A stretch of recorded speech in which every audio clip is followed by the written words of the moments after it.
ছোটবেলায় আমরা যখন স্কুলে পড়তাম তখন একটি বাগধারা পড়ানো হতো আমাদের যে জলে কুমিরের ভয়, ডাঙায় বাঘের ভয়। যেটার সরাসরি উত্তর হচ্ছে উভয় সংকট। আসলে এই উভয় সংকটের মধ্য দিয়ে এখন বাংলাদেশ যাচ্ছে। কথা বলতে চাচ্ছিলাম হচ্ছে আওয়ামী লীগের এই যে রিফাইন্ড আওয়ামী লীগ নামে যেটা এখন চলতেছে, যে আওয়ামী লীগকে পুনর্বাসন করার ব্যাপারে এই বিষয়টা নিয়ে আজকে কথা বলতে চাচ্ছিলাম।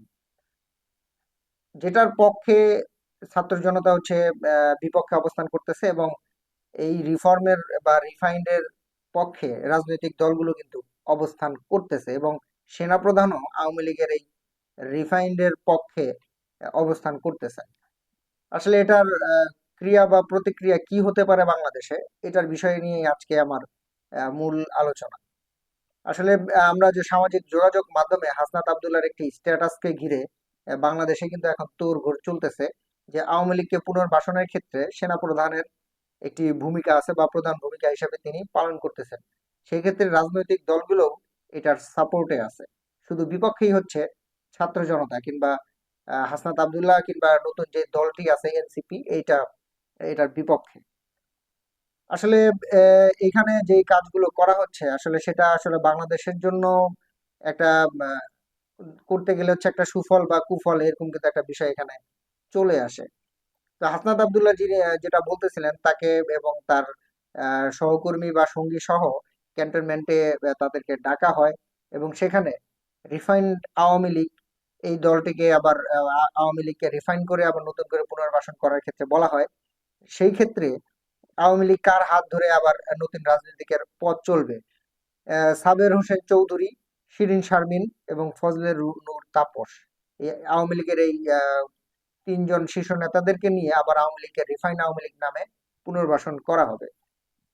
তো এটা কিন্তু এই জন্য হাসনাত আব্দুল্লাহ সহ তার সঙ্গীদেরকে কিন্তু প্রস্তাব দেওয়া হয়। সেখানে কিন্তু হাসনাত আব্দুল্লাহ পুরোপুরি ভাবেই কিন্তু নাকচ করে দেন, এবং তারা বলেন যে আওয়ামী লীগ এখন পর্যন্ত জনগণের কাছে ক্ষমা চাননি, এবং তারা তাদের নিজেদের দোষ স্বীকার করেননি, এবং তাদেরকে পুনর্বাসনের চিন্তা না করে তাদের যাতে শাস্তির আওতায় নিয়ে আসা হয় এই বিষয়ে তিনি সেখানে উল্লেখ করেন, এবং বৈঠক শেষ না করার পূর্বেই বৈঠক ছেড়ে চলে আসেন, এবং এসেই তিনি কিন্তু এই স্ট্যাটাসটি প্রদান করেন।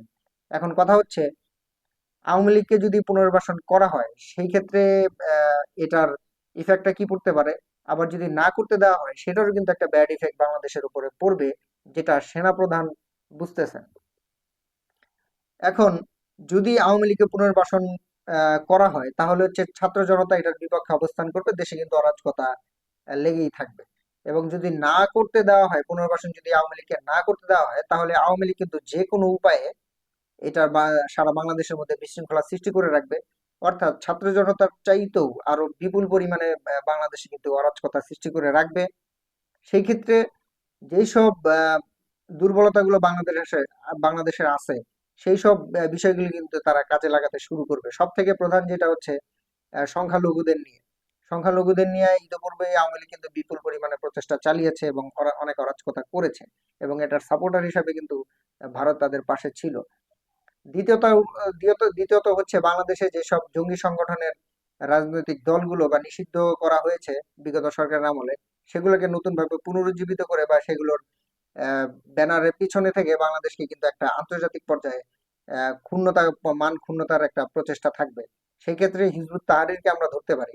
হিজবুত তাহরিরের ব্যানারের পেছনে থেকে বাংলাদেশে হিজবুত তাহরিরের অবস্থান বা জঙ্গি সংগঠন আছে, এটাকে আহ, জানান দেওয়াটাই হচ্ছে তাদের মূল লক্ষ্য থাকবে। অর্থাৎ বাংলাদেশ কিন্তু আরো বিপর্যয়ের দিকে যাবে, যেটা সেনাপ্রধান বুঝতেছেন। সেনাপ্রধান এখন যেটা ফেস করতেছেন সেটা হচ্ছে সেনাপ্রধান চেকমেট এমন একটি সম্ভাবনার আহ, সময়ের মধ্যে দিয়ে কিন্তু তিনি যাচ্ছেন। কারণ আন্তর্জাতিক পর্যায় থেকে তাকে চাপ দেওয়া হচ্ছে যে বাংলাদেশে যে জঙ্গি সংগঠনগুলো আছে সেগুলো যদি নিয়ন্ত্রণ করতে সেনাবাহিনী ব্যর্থ হয় তাহলে আন্তর্জাতিক যে শান্তি মিশন বা শান্তি বাহিনী আছে তাদেরকে বাংলাদেশে প্রেরণ করা হবে। সেই ক্ষেত্রে বাংলাদেশের কিন্তু একটা সার্বভৌমত্বের প্রশ্ন থেকে যায়।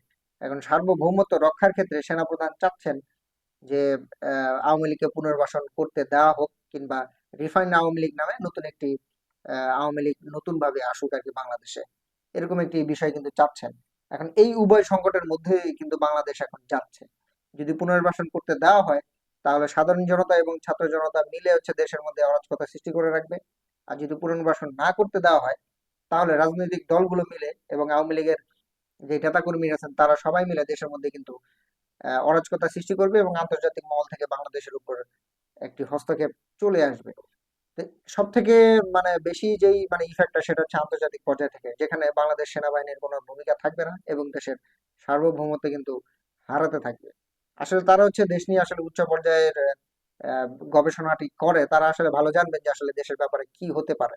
এটা আমাদের সাধারণ জনগণের কোনোভাবেই আসলে গেস করার কোনো উপায় নেই যে আসলে দেশের পরবর্তী সময়গুলো কেমন যাবে।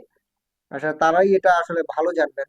এবং সেনাপ্রধান কিন্তু এটিও একটি ভিডিওতে দেখলাম প্রকাশ করতেছেন আসিফ, যিনি উপদেষ্টা আছেন, তিনি বলতেছেন যে ডক্টর ইউনূসের এই প্রধান উপদেষ্টা হওয়ার পেছনে সব থেকে যিনি বিরোধিতা করেছেন সেই হচ্ছেন আমাদের এই সেনাপ্রধান। তো এই কথাটা কিন্তু উল্লেখ করেছেন। আসলে ওই বিষয়ে আজকে না যাই, শুধু মানে যেটা বলতে চাচ্ছি যে আওয়ামী লীগকে পুনর্বাসন করতে দেওয়া বা না দেওয়ার ইফেক্টটা বাংলাদেশে কিরকম পড়বে সেটাই আমি মূলত শেয়ার করলাম। এখন দেখা যাক ভবিষ্যতে আসলে কি হয়, এটাই হচ্ছে দেখার